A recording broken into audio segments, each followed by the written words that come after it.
I'm Dustin Grinnell, and this is Curiously. When Katie Concannon was a teenager, she began experiencing health issues related to her menstrual cycle. Traditional Western medical treatments addressed her symptoms, but failed to explore the root causes. These interventions also led to additional complications, prompting more doctor's visits and further treatments that disrupted her body's balance. After years of navigating various therapies, Katie decided in her 20s to step back from these treatments. She started to reflect on her body from a more holistic and integrative perspective. This shift in mindset sparked her interest in Ayurvedic medicine. While climbing the corporate ladder to executive roles, Katie continued studying Ayurveda and listening to her body, seeking to understand the root causes of her health challenges. Along the way, she became a yoga teacher, leading classes and trainings at organizations such as Core Power Yoga and Wonder Yoga in Arlington, Massachusetts. Her desire to deepen her knowledge of Ayurveda led her to pursue training and certification as an Ayurvedic health counselor at the Kripalu Center for Yoga and Health in Western Massachusetts. Eventually, Katie decided to offer her own Ayurvedic services, providing personalized evaluations and Ayurvedic prescriptions to help clients restore balance and reclaim their health. Having left corporate America, she's now dedicated to helping others live healthier, more balanced lives. Recently, Katie became the new owner of Frost and Float Spa in West Newton, a wellness clinic offering a range of therapies, including cryotherapy, infrared sauna sessions, float tank therapy, bodywork, and Ayurvedic consultations. In this episode, we discuss the fundamentals of Ayurvedic medicine, Katie's personal health journey and how it led her to this field, real-world case studies that make Ayurvedic concepts tangible, her experiences as a yoga teacher, her recent acquisition of Frost and Float Spa, and much more. I hope you enjoy this conversation with Katie Concannon. Welcome to the show. Thank you. So excited to be here. So today we're going to be talking about something that you've spent a lot of time studying and doing, and just have a great passion for, Ayurvedic medicine. I always like to start with kind of defining key terms, like what we're talking about here. So in the most basic terms, what is Ayurveda? What is Ayurvedic medicine? If you just met a stranger on the street and you had to tell them in the most basic terms what Ayurveda is, what would you say? Sure. It's hard because I'm rather verbose generally, but I think it's important to kind of practice the elevator pitch for Ayurveda at large. And I would say in its direct translation, it is the study or the science of life, the Veda or the science of Ayu, which is life. And so to me, that translates to the study of you as an individual, how you interact and relate to yourself, as well as everything around you. That could be the environment you live in, the music or podcasts you listen to, as well as the food you eat and whatever you experience. And what does that do to you, positively or negatively? How do you make that a little more concrete? Give me an example of that.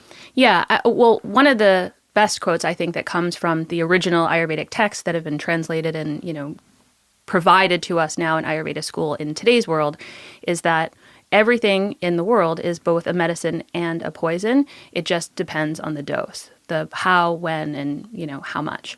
And so when you think about that in terms of anything, sleep, water, how much of just any single thing that you might interact with is either adding a little bit of health or wellness to your life or detracting and, as the original text would say, drawing you closer to death. So what's an example of something that is healthy in the normal amounts, but also poisonous in heavier or low amounts? Exercise. Water. I mean, literally anything. You can get drunk on water. You can. I mean, I think there was, I don't, we'll fact check this later, but I believe that I heard at one point there was a radio contest for who could drink the most water. And there was some really large cash prize and someone drank so much that they died. Yeah, because it creates called hyponatremia. It's a low, I think, potassium or something like that. And then it causes heart problems. Yeah. Exactly. So water. Literally anything. The stuff of life. Correct. 70% of the earth can kill you. In the wrong dose. In the highest amounts. That's right. That's right. So this is a philosophical framework through which to think about health and disease. Yeah, and I think the other thing that's quite unique about Ayurveda that we don't necessarily see in today's Western medicine construct, which I think is also important, and an integrative approach is really where the sweet spot is. Ayurveda also looks at each individual very differently. So during school, my whole class, we got sweatshirts that said, "It depends," because as frustrating as that is when you're learning, you want to just know in a black and white way, or at least I do, what is the answer? Is this good or is this bad? And there's way more nuance to that discussion. And for each individual, there's a lot of it depends as to what might be healthy or helpful for that person and could potentially be defined in Ayurveda as a poison to another person. Something like salad or meat, dairy, bananas, hot yoga could be really lovely and wonderful and supportive for one individual and quite harmful to another, depending on what's happening in their body and just how their constitution, was created initially. So that seems very practical in a way. It's like you're exercising too hard, back off. You're drinking too much alcohol, back off. You're not getting enough of this, get more. But it's not exactly that in the sense that, yes, of course, all of those things are true, but I don't think that's unique to Ayurveda in any way. It's more about some individuals can handle and process meat. Some individuals can be raw vegans and do really well, and other individuals might feel completely unsteady, unbalanced, and really unhealthy in that type of diet. So instead of looking at here is a trend where we believe everybody should eat XYZ, these things, it's more prescriptive to the individual. What elements are dominant in that person's body to start? And so in that individual person, then what might they need more or less of, depending on kind of where their neutral or their normal starting base is. But it might mean that, like, for some individuals, they should never do strenuous exercise. For some people, they probably need that every day. And then there's a bunch of nuance in the middle. Some people might work out in the morning or the evening. There's just a constant, it depends. So it depends means everybody's unique. This is a very individualistic approach to health and wellness. Yes, and it's not only just the person themselves, and this is why I think Ayurveda is hard to adopt, because it's it's a slow teacher, and it takes a while for you to really see the results. As things shift for a person, then what they might need also can shift. So if someone were to come see me without any understanding of Ayurveda, and we start with certain practices, as things start to come back into balance, then maybe other things can be introduced. So it's not this is the prescription forever, take it and just follow these rules. It's a continual check-in. We're really lucky to live in New England because we also get to experience all of the seasons, or I view it that way. And so Ayurveda shows up so clearly in that transition as well. So things individuals need at large in the winter, for example, are also very different than the summer. A layer deeper than that, there are people who tolerate each season differently, right? And so there's some people who struggle with winter because the qualities inside that person are similar to winter. They have the most extreme challenge, whereas there's other people who experience some of that change in winter, but have a better tolerance for it simply because they have the balancing elements. So I'm going to ask about elements next, because that's kind of the theoretical framework through which you think about these things. But I just wanted to make the comment again on it depends. And so it depends across individuals, but it depends across that individual itself. It's like their needs, their health and wellness change by day, by season, and you kind of always have to be continuously checking in on yourself. Yeah. Okay. I mean, and also, yes, of course, right? That's also, it feels like a bit of common sense. And I think the more I study Ayurveda, the more I am like, oh, doesn't everybody already know and see this? But it kind of takes a little slowing down and tapping into some of that logic and not overriding it with everyone should XYZ. Drink iced coffee in Boston in the middle of winter at 4:00 in the afternoon. Just right? did that a half hour ago. Yeah. And so, and there's a real identity with that where people hold on to, I need that. And sometimes maybe that's true, and other times it just might be a habitual pattern that if you really slow down enough to tap into what your body actually needs, it might be something very different. It reminds me of like how it's hard to really consume advice or even like self-help content sometimes, because really what that person is saying, if it's an author and they wrote a book about how they did something, it's what worked for them. it's not necessarily what's going to work for you. Yes, if you are just trying to self-prescribe yourself in Ayurveda. But if you have studied it and you sort of understand how to do an intake with another individual, then it is really an opportunity to become prescriptive for them. So I could certainly speak to my experience and why I found Ayurveda and how it's been helpful to me. And sometimes when I do a group intro type session for people, I will share a little bit of that as context, as an example, similar to how you wanted a tangible example of water or exercise for why is it both good and bad.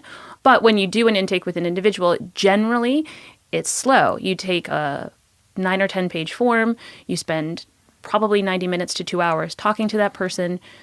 You make very small changes to that person's daily routine, really small, and then check in again a month later, and then do that again, and then a month later. And then you slowly start to unravel some of that habitual pattern or some of the imbalance, depending on what they're coming to see you for, over time. And so the big difference between that, and I think, and I don't want to knock Western medicine. I really do believe it's important, and I'm very grateful to have it available to me. But often we get into a really fast solution to the symptom, which might be an ointment or a cream or a pill or something that's trying to remove the symptom from showing up. Whereas Ayurveda looks more at the causative factors, and rather than treat the symptom that might show up on your skin, for example, and I think this is becoming more popular in all types of functional medicine, looking at your digestive system and trying to remove what's causing that to push to the surface. The skin's not doing that by itself, right? Something's happening internally in your body that's forcing that out, and it's showing up with a symptom, as an example. And so rather than doing anything on the skin for that particular issue, most often in Ayurveda, we would deal with your gut and what's happening internally that will then eventually cause that symptom to go away. So getting to the root cause. That's right.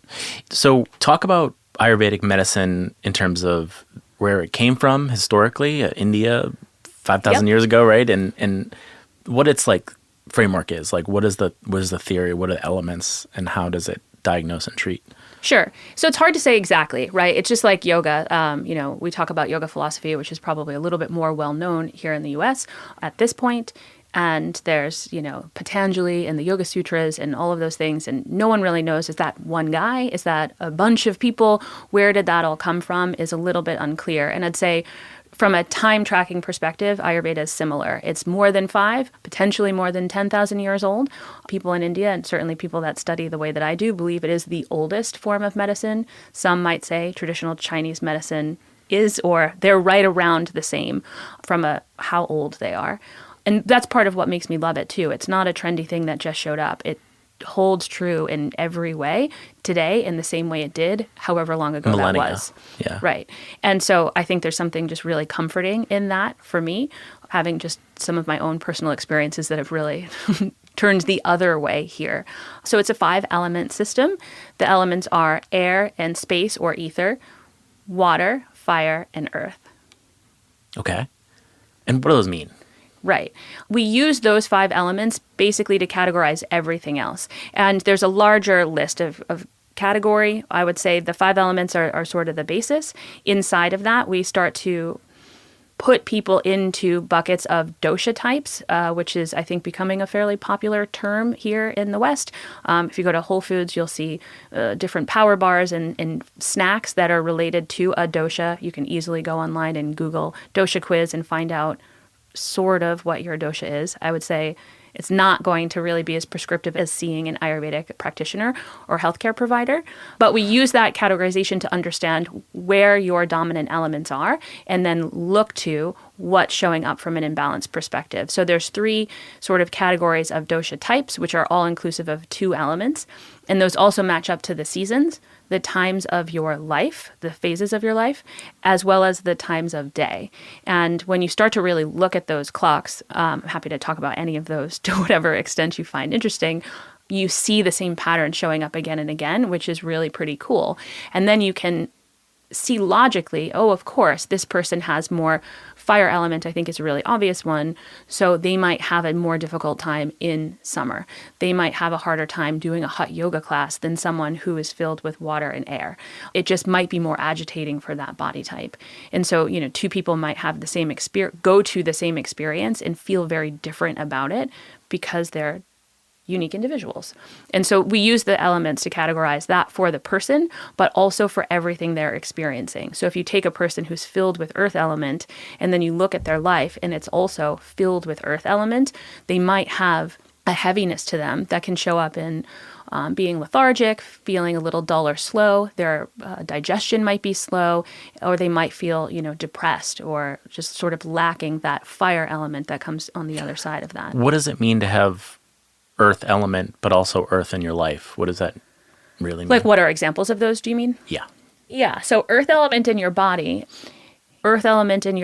shows up physically in a bigger body type, someone who's really stable, sturdy in just the way that their body is made up. They're probably more muscular and dense. They're harder to move. I would say, looking at you, you have quite a bit of earth element in you. From a personality, it's the nicest thing anyone's ever said to me. You're welcome. Yeah. From a personality perspective, they tend to be a little bit calmer, harder to vitiate, right? It's going to take a lot for them to pop off or potentially even get sick. But when they do, they come with the thunder. That's right. From a personality perspective and preferences, again, these are all just real generalizations. There's a lot of it depends, and there's many layers underneath the core doshas. There's sub-doshas and all kinds of things. But generally speaking, a person that's earth element is also going to like some time by themselves, some time maybe in nature alone, reading, writing, just things that are in that slower. If you think about like a mountain, right, that's earth element, you would see those types of qualities in that type of person. So what is it about doing quote unquote like earthy things that helps someone who's earth centric or earth heavy? So I would say it's almost the opposite. There's nothing, you're going to have a preference to those things if you have earth element. And then the only time where an Ayurvedic person might step in and try to manage that, if it's then showing up in the extremes, which I mentioned, which are like so slow and dull that then there's potentially a health issue or a problem in the way that they're interacting, where they don't want to actually even get out of bed, or they can't digest things or have lost their appetite because they just don't have any fire there to sort of stoke an appetite to show up. And so earth people sort of a tendency would go more in that direction rather than some of the other elements that feed a different type of dis-ease. Mm-hmm. Dis-ease is clever. Yeah, yeah. So any type of discomfort, right, which could go all the way to what would be today considered a classically defined disease. In the ancient Ayurvedic texts, there's a lot of diseases that are multi-dosha, meaning Vata interacts with Pitta or whatever the Sanskrit terms for the categories, where there's a more extensive state of disease. That's an Ayurvedic doctor's scope of practice. It's outside of what I'm trained to work on. But there are dosha-specific diseases too, things like acid reflux or slow digestion and things that would be just one dosha potentially causing it. And earth element people, or kapha dosha, which is a combination of earth and water, have the least amount in that sort of original category. They just don't get as sick. There's not as much that tosses them around as the other one. So there's like 20 diseases that are categorized as kapha diseases, which are the earth and water people. There are 40 diseases in the pitta person, which is the fire and water type body. That person who might have an aversion to summer, has a spicy personality, very direct, likes competing, usually a bit of more of an athletic body type, in the world in a fiery way, kind of getting stuff done. Those individuals have 40 diseases that are pitta specific in the classical texts. And then the vata individuals, which are space and air, there are 80. And so those are, in vata itself, vata dosha as your constitution, or just vata in everybody's day-to-day life, is really high in our society. Because if you think about just what it feels like for air and space to exist in your life, it's like the frenetic energy of moving around all the time, talking at the speed I speak, driving cars, traveling, being on computers or any type of device. It's all vata aggravating things. And so most people, even if they weren't born with a vata constitution, probably, as we look at how they've interacted with the world, have some element of vata imbalance or aggravation. So when you do an intake with someone, you're trying to evaluate their dosha, and there's 3, you said? Yeah, it is an interesting thing. And I think for most people, from a self-study perspective, if you're curious enough to come to an Ayurvedic person, you probably want to do some self-study on what's going on with me. And we are interested to know what your original constitution is. What's more interesting to me, especially at the beginning, is what is imbalanced right now and how can we start to move that back to balance. And so we'll start to talk about just the natural tendencies of a person. When do they go to sleep and wake up? How often do they move their bowels or urinate? Do they have a preference for hot or cold beverages, hot or cold weather? How often are they hungry? What happens when they digest food? What symptoms show up?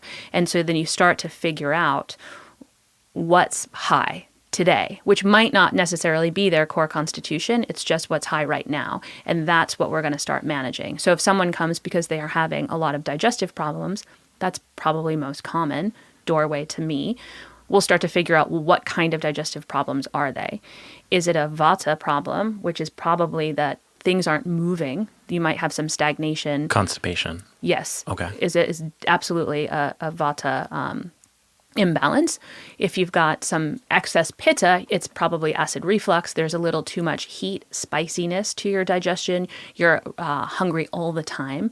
That hangry individual that can't leave the house without like knowing where the next meal is or have snacks in their pockets, they're generally a pitta person. And then a kapha person, as we already talked about, is probably a little bit more of a dull appetite or maybe none at all. So staying in the example of someone with like digestive problems, like maybe stomach pain or constipation or reflux. So you're asking these questions, doing an intake, trying to zero in on which category they're in. Who's acting up? Which element is acting up? Who's speaking the loudest? That's right. Yeah. And then you are trying to figure out ways to intervene on those. Yeah, and so that's why the other part of the study is not only just the person themselves, but then what are those same elements and qualities that exist in the things they're experiencing. Food is an obvious piece, but it's also all the other stuff. What kind of television do they watch? How, especially if they're having something where there's a lot of stress in their nervous system, which of course can impact their digestive system, but also a lot of other problems. When I first saw an Ayurvedic doctor, that's what she was like, what do you watch at night? And change all of that. And so what did you watch at night and how did that affect your... Mostly just murdery shows. So just true crime... Not even true crime. I like Handmaid's Tale type stuff, Walking Dead, End of Days kind of things. Okay, so like dystopian... Game of Thrones. Let's just call them murdery. Yeah. Murdery things. Yeah. That's the way of putting it. That was my preference, and to be honest, still is. But I know if there's a point in time where I might be having a little trouble sleeping or I feel turned up a bit emotionally for whatever reason, that is an unwise choice. One of the things that I love to say in an Ayurvedic workshop is like, once you learn this, you can't unknow it. So you should put a warning label at the beginning of this episode about that.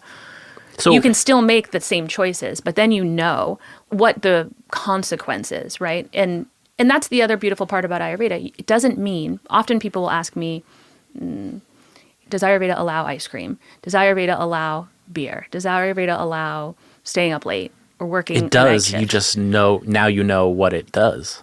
That's right. And then you also know how to manage it. So once you start to learn that, and going back to the digestive question, when I identify, okay, this is the element that's sort of acting up or has come uninvited to this party, then we look to things that are the opposite elements to balance it. And so that might be spices we add, that might be changes to the morning routine. We could add pranayama or some type of breath work that's going to calm the nervous system in a certain way.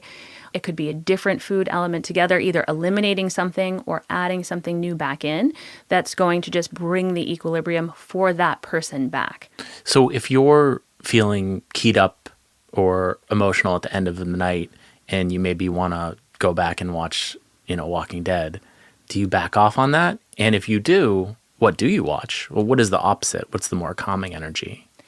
Yeah, like British Bake Off. Okay, so like something a little more comforting and less conflict. Sugary. Yes, well, something less sweeter, less murdery, more sugar. And do you like legit sleep better? Yeah, I believe so. Yes, and it might not always be that black and white. Or sometimes I will just say I shouldn't watch TV at all. I'll take a Epsom salt bath and go to bed, read a book, snuggle my dog, who's a perfect prince. He's always quite sattvic, or he's always going to bring anyone who interacts with him back to balance. So animals are a wonderful nervous system rebalance as well. So maybe that night TV is just not called for at all.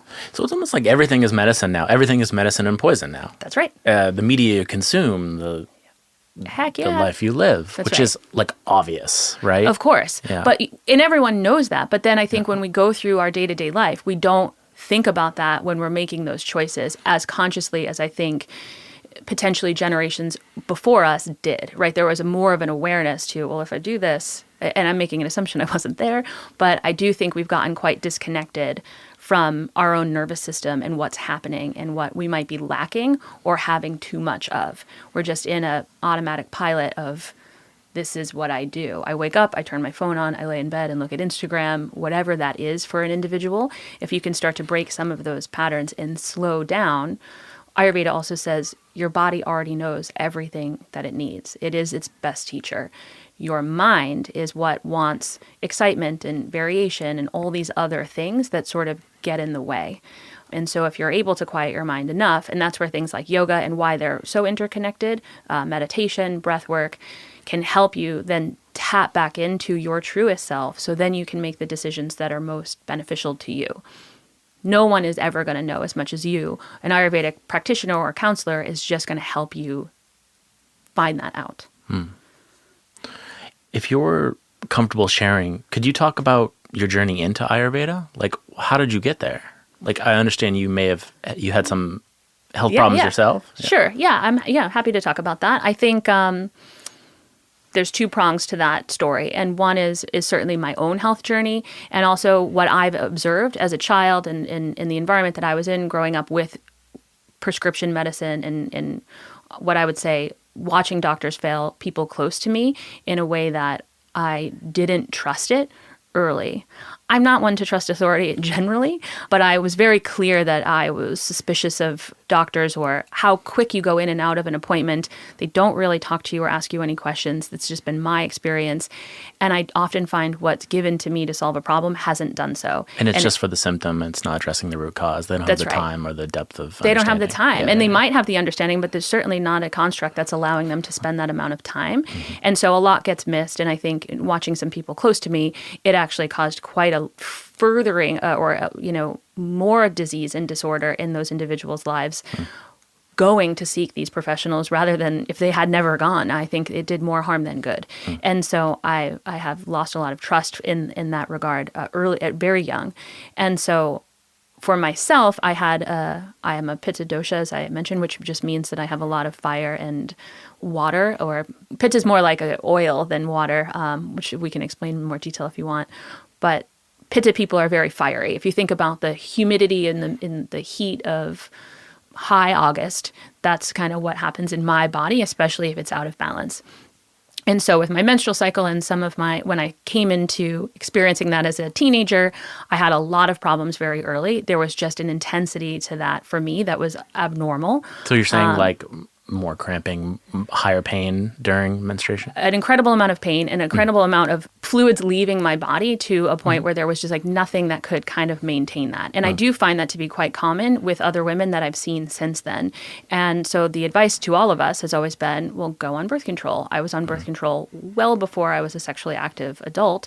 And it was just to manage my period. And so there's so much happening with the hormone treatments that happen with that. And unfortunately, I was a teenager a long time ago. So even the options were a lot more limited at that point in time.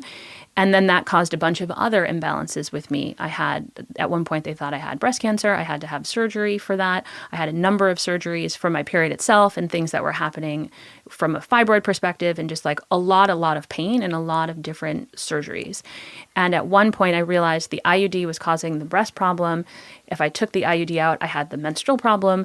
And it was just going to be a vicious cycle of moving my body in a way that I didn't think was actually in tune with what my like body whack-a-mole. Needed. Yeah. That's right. But once you intervene, you cause another thing. And and in my brain, it never made sense to take a medicine that made your menstrual cycle go away. It's such a natural part of a female body.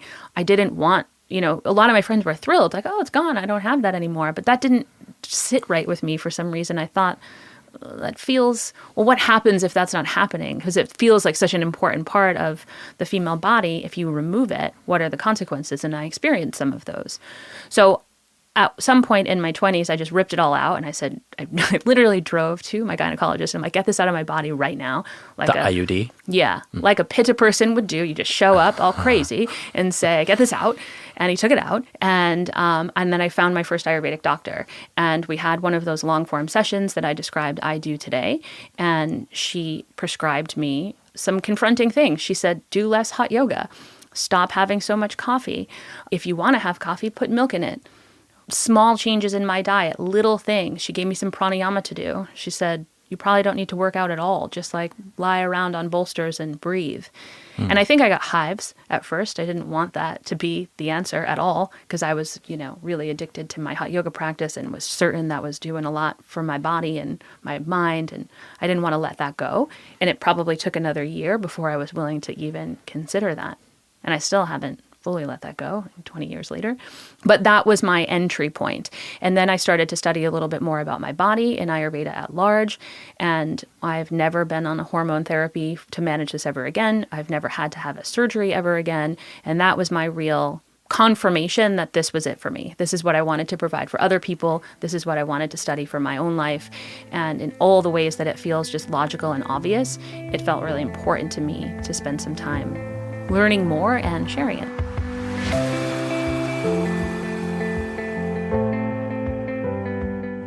So in your story, hold up like the Western perspective and what they did to what they found and the Ayurvedic perspective, what they found and what they did. How did those two compare and contrast? Yeah, I mean, it's hard to say because I really don't like to criticize. Shit on Western medicine. Yeah, right. I really do try. And again, I do believe there's a place for the integrative approach of both. And I am so excited to see the things that are happening today, decades later, where I think that's actually happening.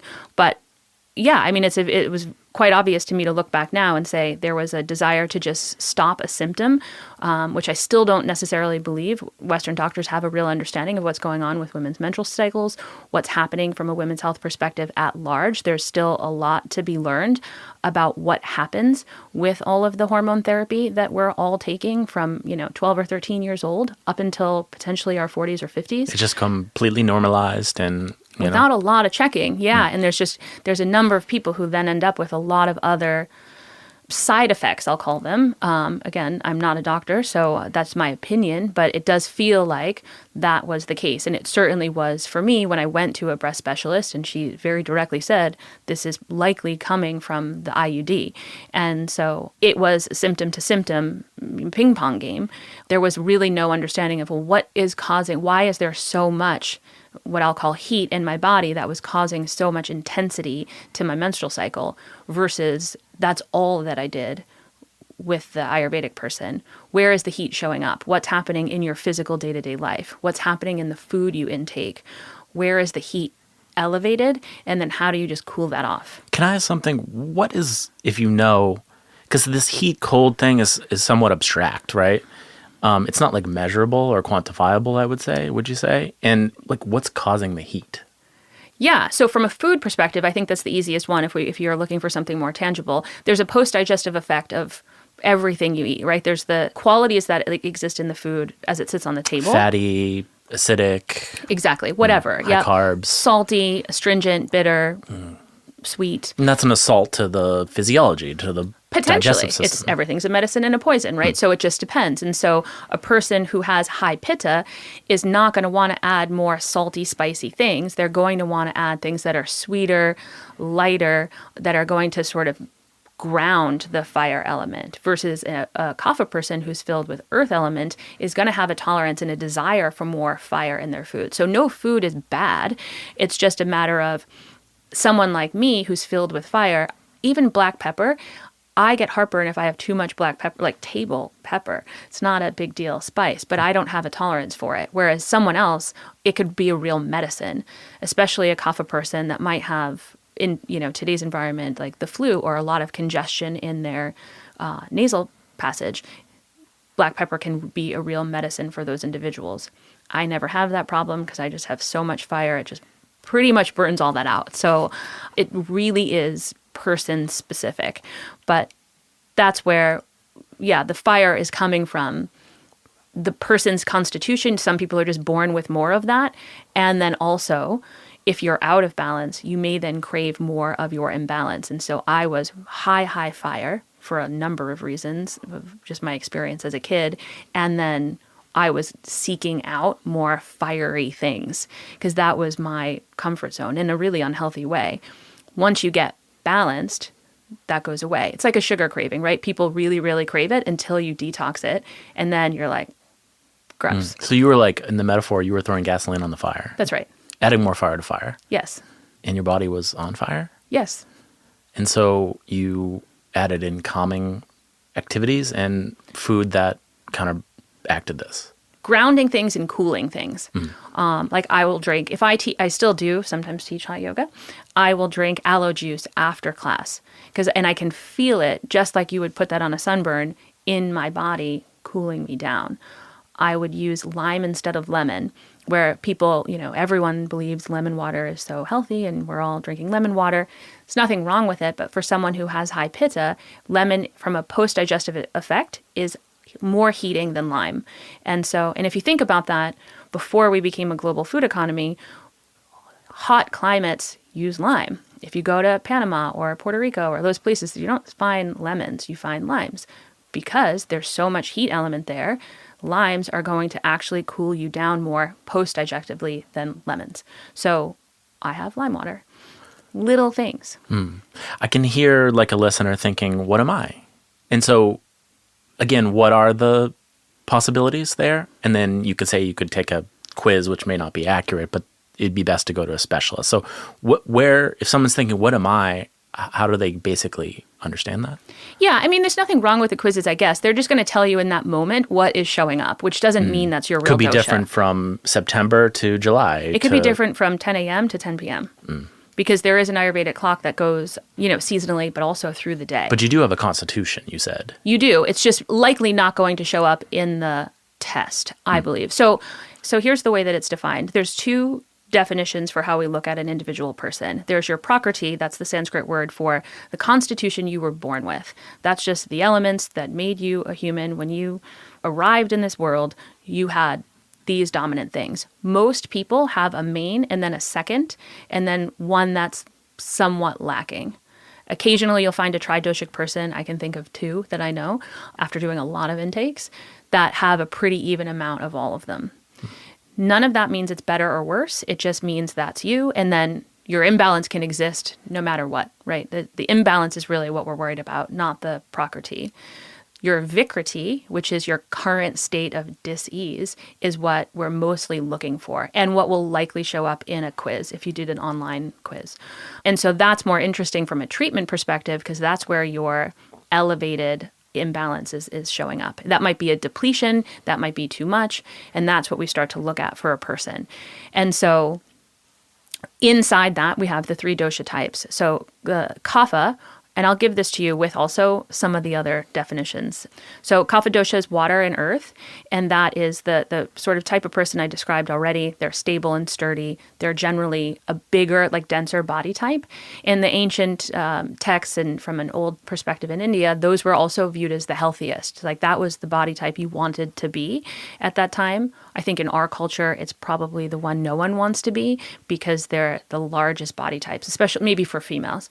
But it also could be said it's like a dad bod, and that's kind of in. So. That's popular. It is, right. But for women, I think, and I see this a lot because I teach a lot of yoga and fitness classes, kapha bodies almost depleting themselves out of what their natural state of balance is to try to look like one of the other body types because they're just not born that way.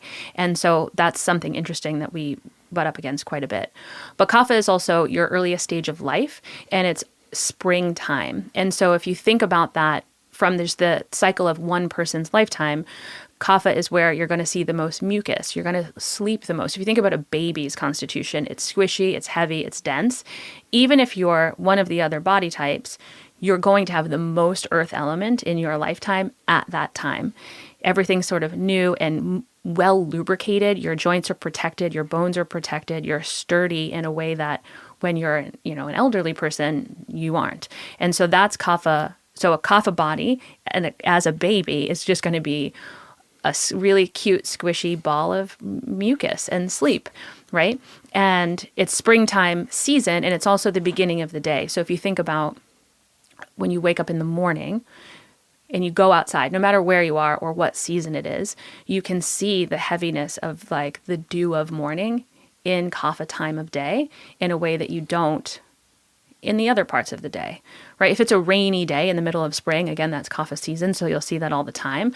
But even in like a hot August morning, you're still going to get that dew on that grass, the little bit of heaviness that comes with kapha time of day in that time period, which is 6 a.m. to 10 a.m. I will just add, sometimes people will say, I decided to sleep late and now I'm more tired. And that, Ayurveda says is you kind of got the heaviness of kapha in your body because you didn't move before that time of day set in. So if you already have a lot of kapha in your body and then you lay around during kapha time of morning and don't get up until 9 or 10, the heaviness is going to be just exponentially higher. Okay.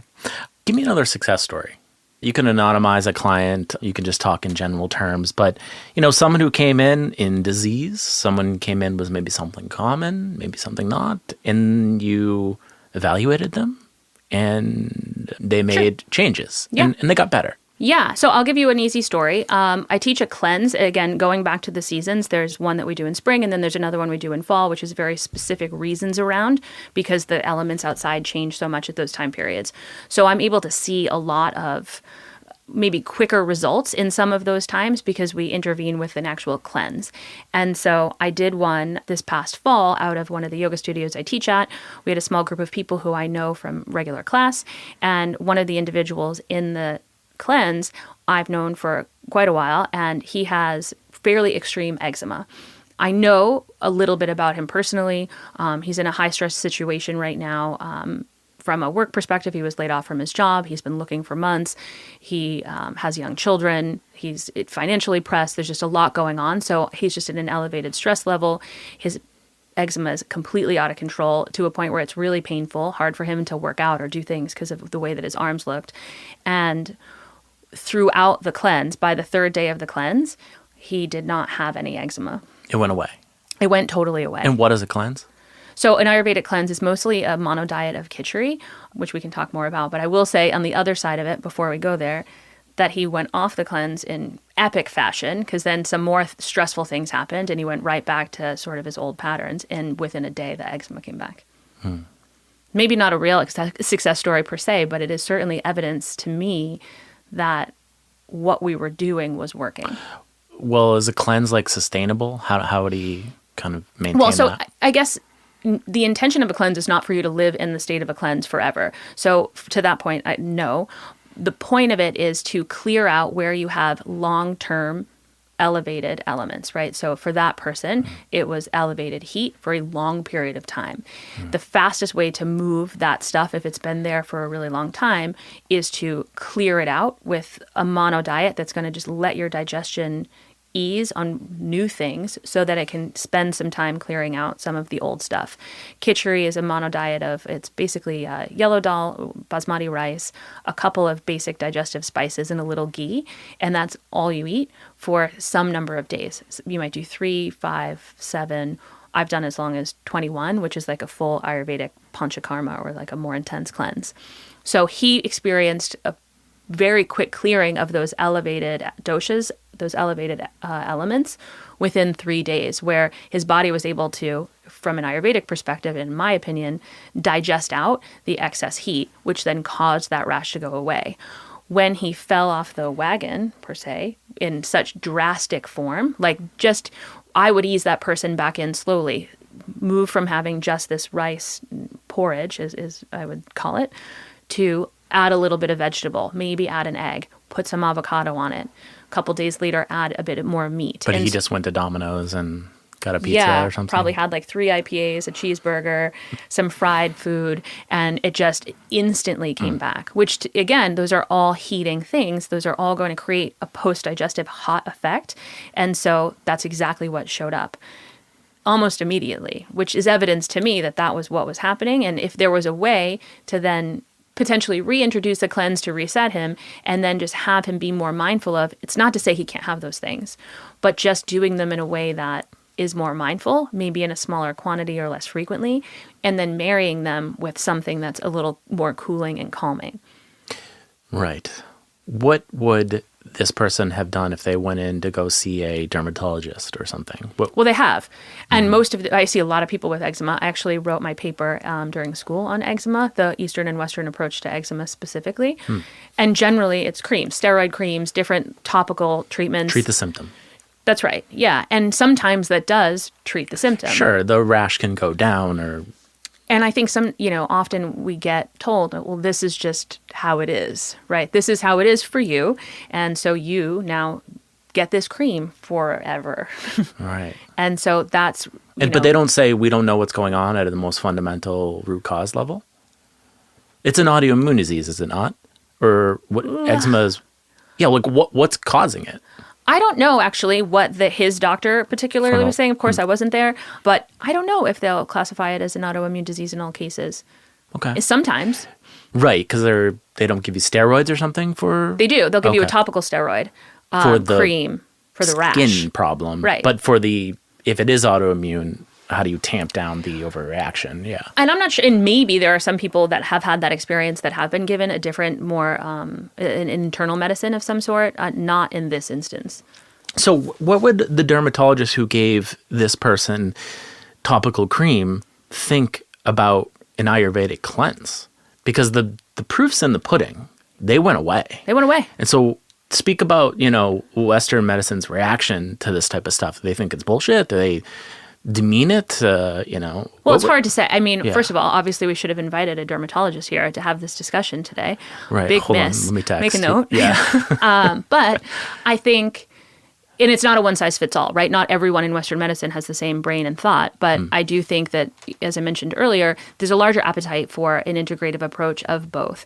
I've spent a lot of time at Kripalu out in the Berkshires studying Ayurveda. That's where you got your training as well? It's where, one of them. I've done this multiple times because I love school, only as an adult.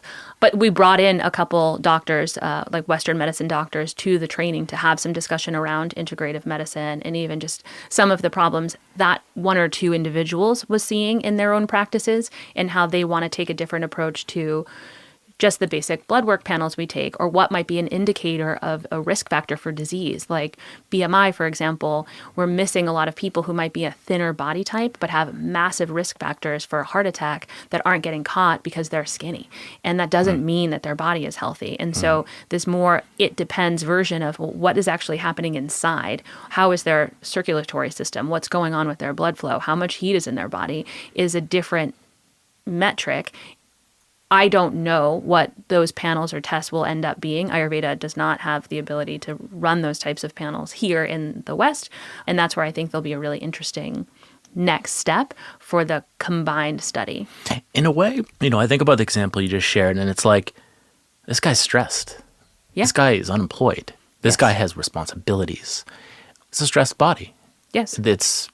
And we all know that stress puts strain on the system and can cause problems over time if it's chronic. It's just like everybody knows that. But in a way, too, it's like, I think we'll see if we could fast forward 6 months to a year from now when he's employed, things are settled, he's more financially secure. I think his body's going to respond. I mean, it's just obvious. So like a lot of this is just lifestyle. It's the circumstances of your life that are affecting your body, mind. Yes. It's you and how you interact with the world around you. That's it. And whether or not it's like dysfunctional or not. Is it helping or hurting? And also, does it fit with your constitution and where it currently is in the season, time of day, whatever. That's right. Yeah. And again, you can make some choices that say, well, I know I probably don't need a hot yoga class today, but I really want one, and I'll take one. And then I just make a decision to potentially make an unwise choice, but I balance that out. If I want to have ice cream at 9 o'clock at night because I think I deserve it, is that a wise Ayurvedic choice necessarily for my digestion? No. But do I need that little bit of joy in my day? Maybe. And so you balance that decision making. And that's the hard part, too. It's one thing to have the self-knowledge. It's one thing to know what something will do to your body, and it's another thing to like abstain or do it and know you're going to pay the price. Right. But once you know you're going to pay the price, then I do think the choice becomes different. It doesn't mean that it's all of a sudden we're all renunciants and we're at home just, meditating and doing breath work and drinking tea. I mean, that's what I do, but yeah. Clear. Yeah. Yeah, totally. But for the rest of us, the normal householder, it's always going to be a balance of give and take of you have to be in the world. You're going to have to potentially work more in a day than your body might Ayurvedically want you to. You might not get as much rest all the time. I mean, I've seen clients who are overnight nurses. And so when we have this idea of the Ayurvedic clock and you should get to bed before 10, because even if you're exhausted, if you stay up past 10, you're in pitta time and your fire's up and then you can't fall asleep until that's over. There's been so much research on shift work. Right. And how it causes pretty severe problems. It throws off your circadian rhythm and then... Exactly. Yeah. And so then you just have to make different balances, right? So it's not to say we all just leave our society and go do exactly what the ancient Ayurvedic texts say. That's, for most people, not an option. But there's always a little bit of support you can add to your body in a different way once you start to understand what's happening and why, and then what things can you shift. And it might not be that you can shift them all, right? And so how do you just make little tweaks over time that can support you the best way that you can? Is American culture Ayurvedically unsound? This it's a loaded hustle. Question. We always have to be industrious. Yes. Workaholism is praised. We're consumers. We're materialists. People get things for status. Just so obvious that it's unhealthy. Yeah. And I think that's shifting though, right? I mean, even in the last, I'd say 5 years, certainly in 10, there is less of a badge of honor around I work all the time and don't have time for anything. I do think there's a shift to self-care. And in some ways, maybe that's not always done correctly either. There's always an overcorrection that's a little bit weird, I think. We get excited about everything in our society, I think, and we overdo even that. The amount of times I've seen that with something as simple as tongue scraping, which is something we prescribe often to help people's digestive system in the morning. Some, undigested material shows up in your tongue, you scrape it out. I can't tell you how many times people that I've seen do it to a point where they're bleeding or in pain because they want to be the best at tongue scraping. So to answer your question, yes, I think our society at large it's highly vata aggravating, which I mentioned earlier. Everyone has that a little bit of frenetic energy, even in the most grounded, mountainy earth body.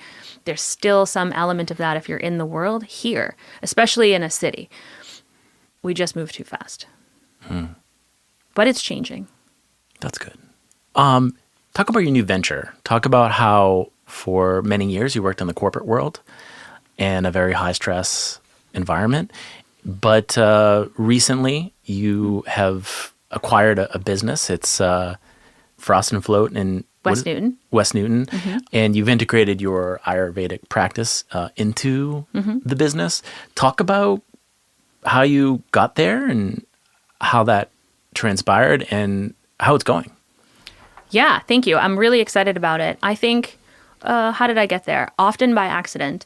I didn't intend to ever have a high-stress corporate career. That was not necessarily my plan. I actually often tried to resign from my corporate jobs, and I kept getting promoted. So that was an accident. But I always had a desire to retire quite early. I said I was going to retire by 40 the whole time I was in corporate to every boss I've ever had. And I was close. I came in a little after that, but pretty close to what I committed to. I'm very grateful for the career I had. It's afforded me an ability to do a lot of the things that I wanted to do, study these things, travel to India and Nepal, buy this business that I have today. So it wasn't all bad, but I'm glad I'm out. And so about a year and a half ago, I think, I moved to full-time yoga teaching and starting to actually spend my time focused on launching my own Ayurveda business. I've been studying it a long time, well over 10 years, but I finally decided I want to actually put my energy into this place. So that's been pretty fantastic. And I don't know, things happen in funny ways. I didn't intend to purchase a spa. It came to me a couple months ago. I found out about it, I think, September of 24. And it was friends of friends who were selling it. It's local to my neighborhood. I've spent many years teaching yoga and practicing in Newton, working in Newton. So I know the community pretty well. And I went to see it, and I was certain it was mine. Why was that? I just felt that space. It's a family that owned it. The mother had a ladybug tattoo on her leg, and I have a ladybug tattoo. It's just like very clear. Where do I sign? Right? Yeah. Exactly. I'm like, we're meant to be together. It's just speaking with the family, looking at the customers, seeing the space. It just was exactly where I needed to be. There's some just untapped office real estate at the top that they've been paying rent on for the 8 years it's been in business that I will build into my own Ayurvedic office.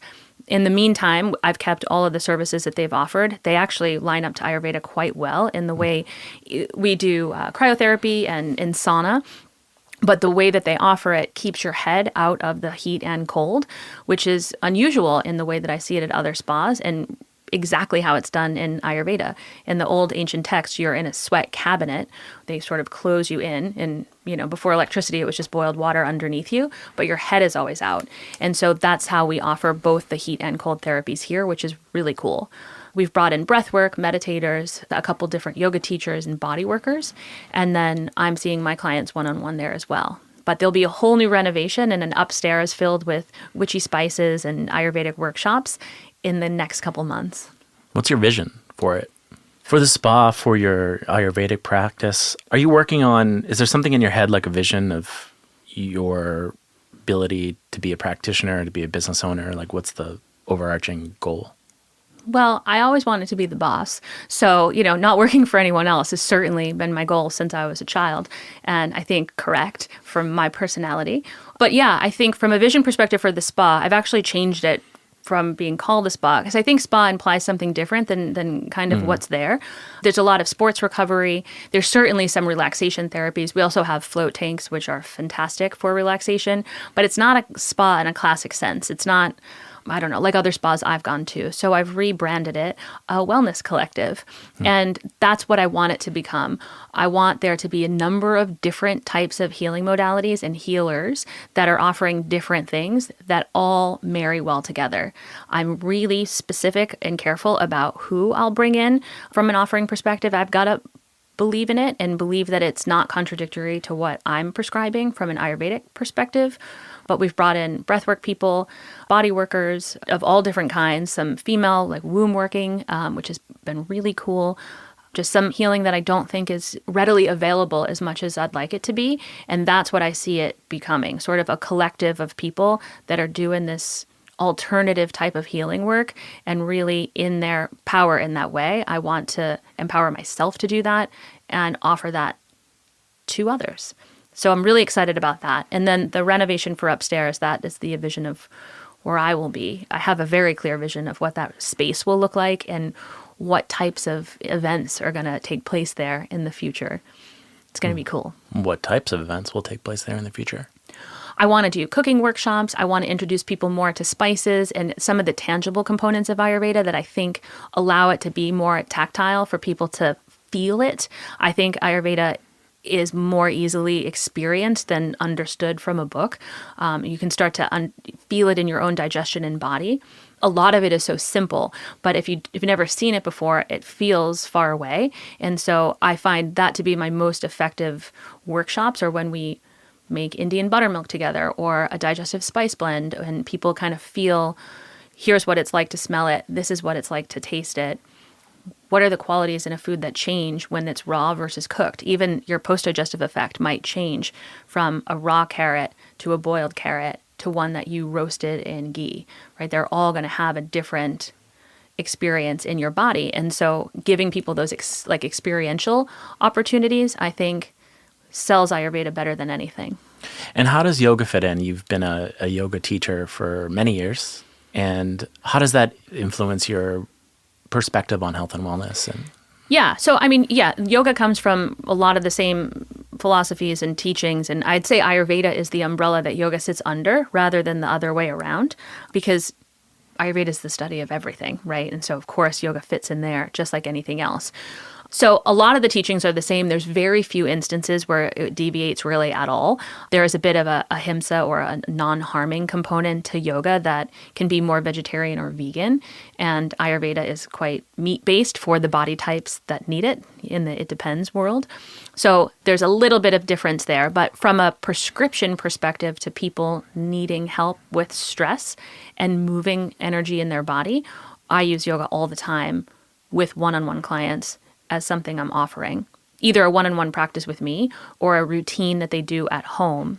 Every yoga pose can be modified, I believe, to balance different doshas if you cue it in a different way.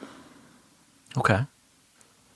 That's a whole hour on yoga shapes and why they could be Ayurvedically different. And customizing it to people's body. And that's right. Yeah. And even when I teach public group class around Boston, I teach usually for a whole month of spring and then again in the fall, a class that is dosha balancing. I don't tell anyone that's what's happening because I think it's just too much information to provide. But when we're in the height of spring and people are kind of heavy with that cold and flu spring season and there's more just of that stuff, I will teach class with specific breath. I change the pace of the class, maybe the temperature of the class slightly, the energy of the class to move what I think is dominant more broadly. So we've talked about Ayurveda as a theory, like you've shared some case studies, some examples, you've shared your own story, getting into Ayurveda. Like what else is not being said here? What else do you want to add in the space of Ayurvedic medicine, and is there something we haven't covered yet?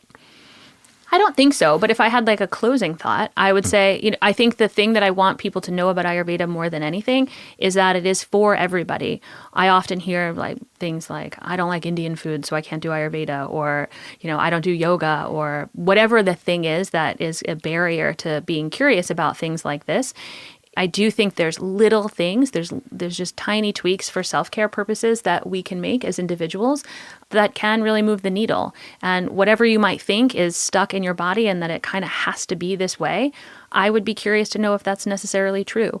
And if you took a more unusual approach and a windier path to something like this from a healing modality, you might find a different result than what you've been told in the past. Do you find people maybe come to you at the end of their rope, so to speak, when they've tried multiple attempts at Western approaches? That's the only time they come to me. Yes. Right. They don't come to you first. No. And I don't blame them, right? I mean, why would this isn't something that we grew up with. This is a Western perspective. Correct. Yeah. That's This is right. a scientific, materialistic way of looking at the world. It's very reductionistic. That's right. And you have to exhaust that. Oh, you don't. But people feel that they do. Yes, that's right. Right. Mm-hmm. Yeah. And so I guess that's the point of what I'm saying is like maybe you don't have to exhaust that. Maybe you can try something else first before a lot of pills and creams and symptom treatments. It might be a simpler solution. It depends. It depends. You should have wore that T-shirt today. I know. So if someone wants to seek out an Ayurvedic evaluation with you, how do they do that?